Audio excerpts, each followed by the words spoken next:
por agradecer à organização, nomeadamente ao GEM, pela organização deste congresso, e vou passar já à leitura da comunicação, uma vez que o tempo é escasso. Em primeiro lugar, a noção de Estado em geral e do Estado capitalista em particular são fundamentais para o marxismo, pela simples razão de que, para Marx, a transição para o socialismo implica a conquista do poder político real do Estado pelo proletariado, bem como a posterior destruição do aparelho de Estado capitalista. Isto significa que as formas como se equacionam a transição para o socialismo dependem necessariamente, muito embora não apenas, da forma como podemos entender a natureza e o funcionamento do Estado capitalista, assim como das formas de o conquistar. E, portanto, é desta relação Estado-transição que iremos aqui falar, obviamente de uma forma muito sucinta, muito breve e incidindo a nossa atenção, em primeiro lugar, em Marx e depois naquilo a que chamamos os eurocomunismos. Ao contrário do que se tende frequentemente a difundir, o marxismo de Marx não favorece uma perspectiva especialmente instrumentalista ou economicamente reducionista do Estado. A política do Estado não se deixa reduzir a fatores estritamente económicos e o Estado não é concebível como um mero instrumento em si mesmo neutro, pronto a ser usado por qualquer classe para os seus fins próprios. Para Marx, os domínios do político, do jurídico, bem como das formas de consciência, não se fundam em si mesmos como realidades autónomas, mas são antes produzidos a partir das organizações específicas de relações sociais de produção e das organizações económicas a que lhe estão associadas. Refere Marx, a totalidade das relações de produção forma a estrutura económica da sociedade, a base real sobre a qual se ergue uma superestrutura jurídica e política e à qual correspondem determinadas formas de consciência social. Também é por isso que no livro 3 do Capital, Marx diz que é sempre da relação direta dos proprietários das condições de produção com os produtores diretos que se revela o segredo mais íntimo e o fundamento oculto da estrutura social como um todo e como esta, da forma política da relação de soberania e dependência, em suma, da forma específica correspondente ao Estado. Neste sentido, é uma concepção relacional estrutural do Estado que explica o facto de este ser concebível como forma de organização política de classe economicamente dominante, da classe economicamente dominante e do Estado representar o centro do poder político, cuja função consiste em assegurar, regular e gerir a organização dessa mesma infraestrutura social e económica. Em suma, dimensão instrumental ou funcional do Estado explica-se pela estrutura da sociedade humana tomada como um todo. Ora, como a estrutura socioeconómica é atravessada por um sistema de relações contraditórias entre classes antagónicas e tais classes manifestam em lutas sociais com um alcance ao nível do domínio político, isto significa que o próprio Estado não está imune, mas antes é influenciado e alterado por esta dinâmica destas mesmas lutas sociais e políticas. Em maior ou menor grau, surge esta influência, dependendo das circunstâncias históricas e da correlação das forças conflituosas em cada momento. Assim se compreende que, por vezes, seja necessário e mesmo imperioso fazer concessões à classe dominada, às classes dominadas para garantir a estabilidade e a persistência do sistema, concessões essas que representam muitas vezes melhorias até na qualidade de vida, podendo mesmo consubstanciar conquistas de direitos fundamentais para as classes dominadas. Pense, por exemplo, no estabelecimento das democracias representativas pluripartidárias ou no sufrágio universal. Neste sentido preciso, não há aqui um monopólio ou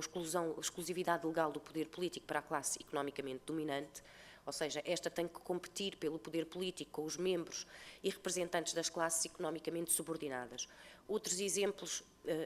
no passado mais remoto podem ser recordados como a abolição do censo eleitoral que Marx observou em A Questão Judaica ou o processo de laicização do Estado. Porém, isto em nada alterou do ponto de vista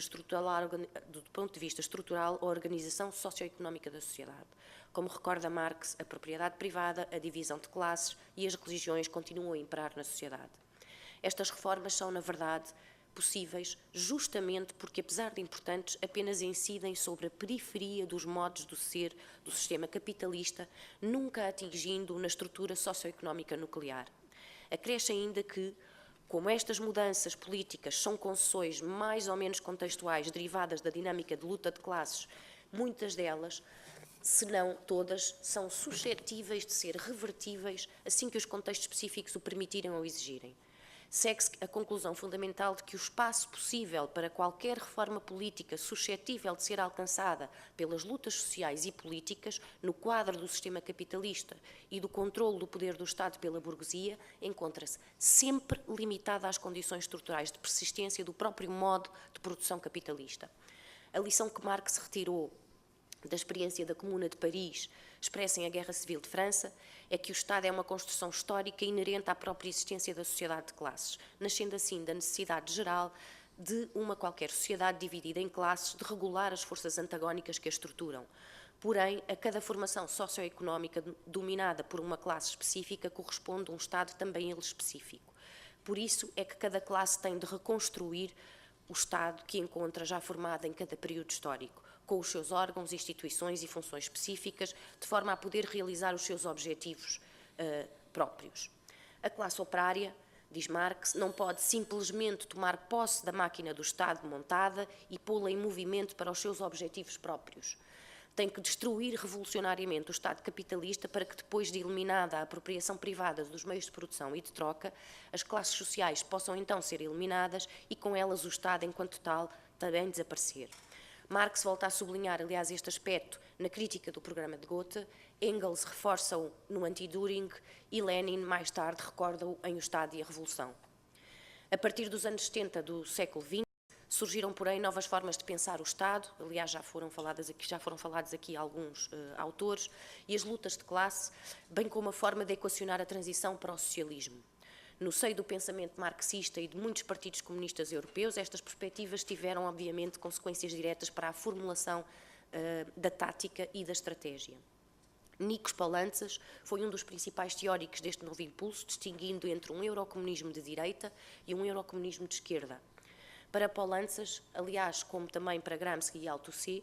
a esfera do Estado não se circunscreve ao limite físico dos aparelhos que desempenham as suas funções repressivas clássicas. Para este autor, o Estado compreende também não apenas aparelhos com uma função predominantemente ideológica, como, por exemplo, a escola, a imprensa, a igreja, os partidos políticos, os sindicatos revolucionários e,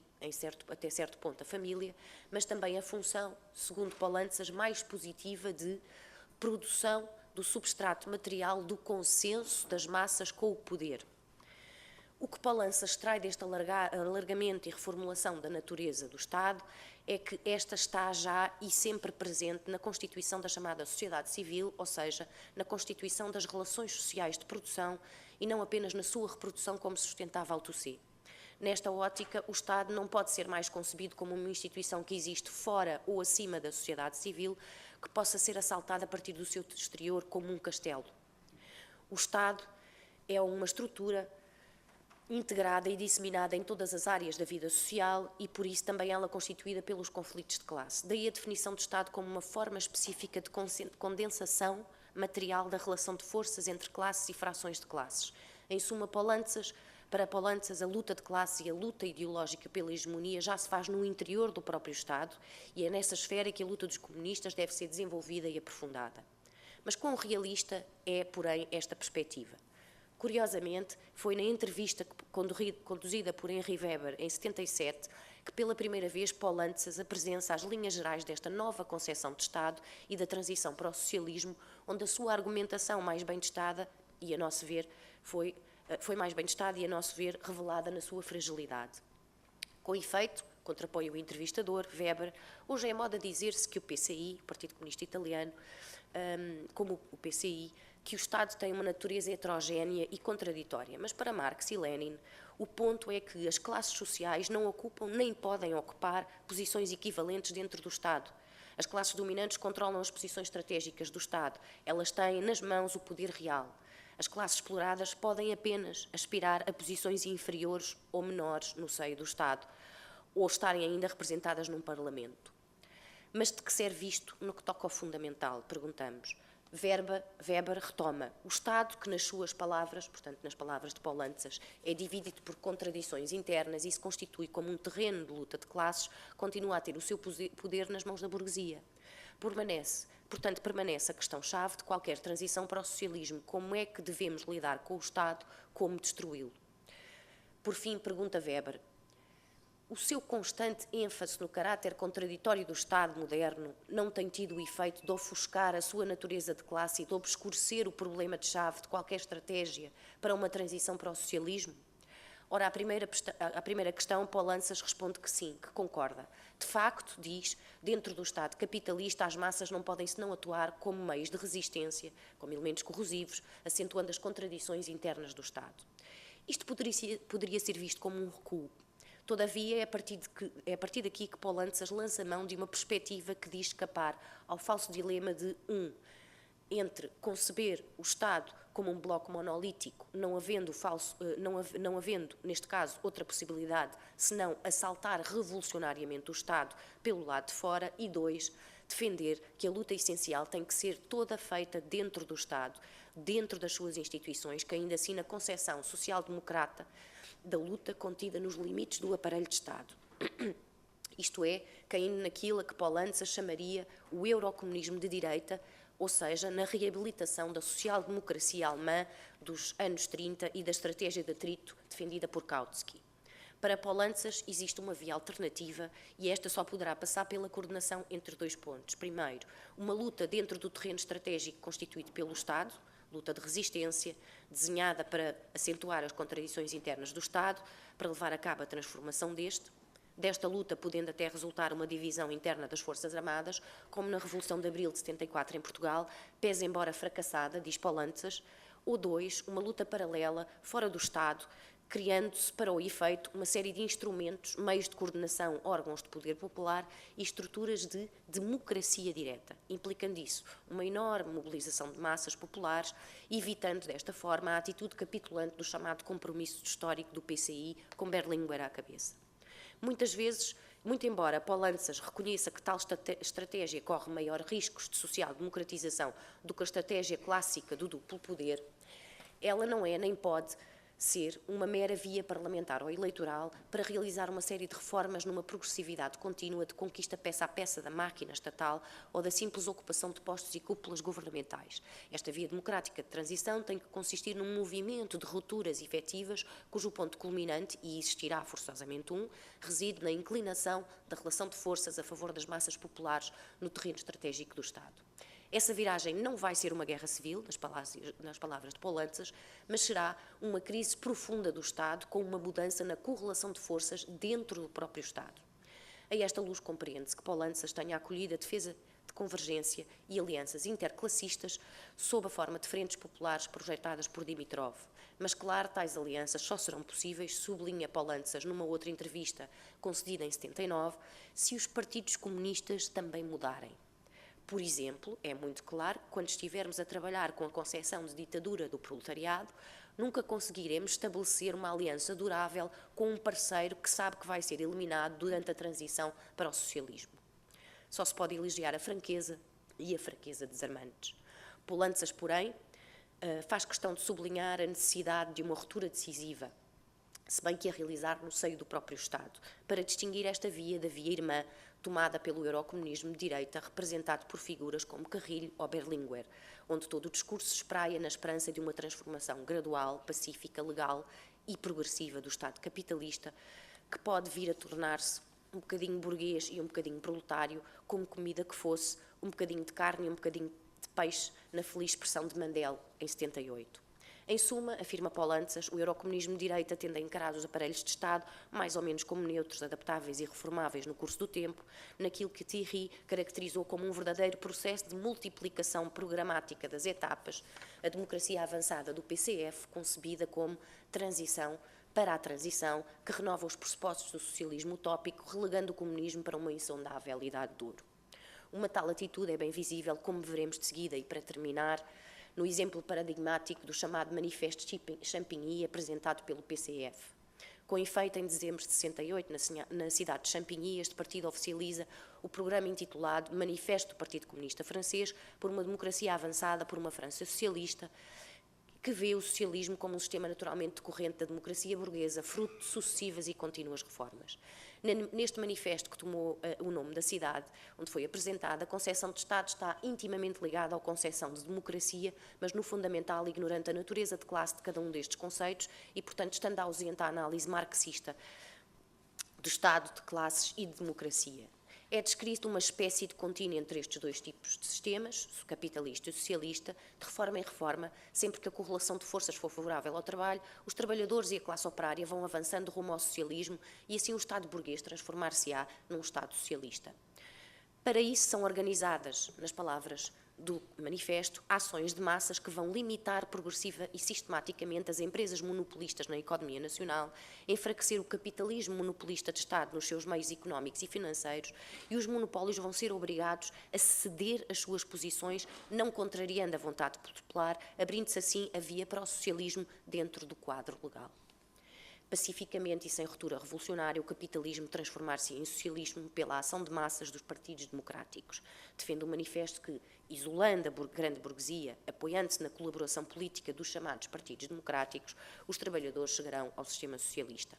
O texto leva-nos a concluir que a natureza de classe das estruturas políticas que asseguram o domínio dos interesses do capital passa gradual e progressivamente a assegurar o domínio da classe operária e dos trabalhadores. Ou seja, o Estado inicialmente burguês estando, portanto, nas mãos da burguesia, passará a ser proletário por via das chamadas ações de massas que irão, nas palavras do manifesto, limitar cada vez mais as empresas monopolistas. Tudo ocorre, está claro, dentro de um quadro legal burguês que, assume-se, também se transformará progressiva e gradualmente num quadro legal proletário em função da limitação progressiva das grandes empresas e monopólios. De acordo com o manifesto, que caracteriza a democracia avançada ou uma política avançada no plano das instituições, no plano do desenvolvimento económico e social da França, são um conjunto de características a saber: a nacionalização dos grandes bancos e dos ramos monopolistas da indústria, uma política coerente de investimentos que ajuda a reforçar o poder de decisão da massa dos cidadãos, embora não se explique qual é esta política,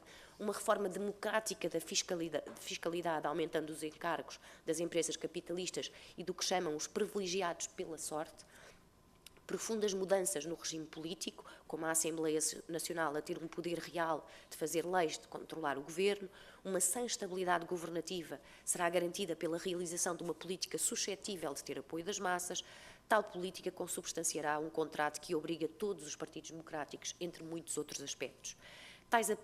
implicações parecem, para terminar, portanto, implicar uma vitória eleitoral e o exercício do poder através de um Estado burguês que, ao que parece, se haveria de metamorfosear em Estado socialista no dia que um governo dos trabalhadores o dirigisse. Ora, importa referir que, desde Marx, na crítica do programa de Gotha, e, na verdade, por toda a prática histórica do século XX, esta situação é a que mais ilusões tem gerado. A história tem, de facto, dado razão a Marx e não ao manifesto de Champigny. O texto eurocomunista refere que o Estado socialista pode ser atingido através da aliança da classe operária a outras camadas sociais e que é através de múltiplas ações de massas da classe operária e das mais largas camadas populares que a relação de forças sociais e políticas poderá ser modificada a favor da democracia e do socialismo, como se este sistema não fosse democrático. O manifesto de Champigny sustenta este edifício teórico na tese de que há dois pontos fundamentais, digamos assim, para os eurocomunistas e nos quais se baseia a sua tese. A democracia é um valor universal, portanto, ao invés da perspectiva marxista de que é a forma de uma classe dominante exercer o poder sobre a classe dominada, e o Estado não tem natureza de classe, ou seja, não reflete a natureza da burguesia, que é quem o detém, tal como é defendido na análise marxista. Este texto, o Manifesto de Champigny, repete até à exaustão a importância da aliança da classe operária com outras camadas para que possa ser alcançado o socialismo. Mas de que camadas falam os eurocomunistas? O que podemos esperar da pequena e média burguesia, senão a recapitulação da lição que Marx retirou do desfecho das lutas de classes em França e na Alemanha em 1850? As únicas camadas que importa aliar na luta para o socialismo são as camadas proletárias, ou seja, o operariado industrial, os assalariados agrícolas, bem como todas as camadas, incluindo as da chamada classe média, que têm um denominador em comum: serem obrigadas a vender a força do seu trabalho por não possuírem meios de produção ou recursos financeiros próprios para garantir a sua subsistência. Já Marx e Engels tinham referido no manifesto do Partido Comunista que os Estados médios, ou seja, o pequeno industrial, o pequeno comerciante, etc., o camponês, o artesão, todos eles combatem a burguesia para assegurar, face ao declínio, a sua existência como Estados médios. Não são, pois, revolucionários, mas conservadores. O socialismo, sendo a última forma económica, social, classista, imediatamente antes do comunismo, para que possa vingar, terá que esmagar a burguesia e acabar com as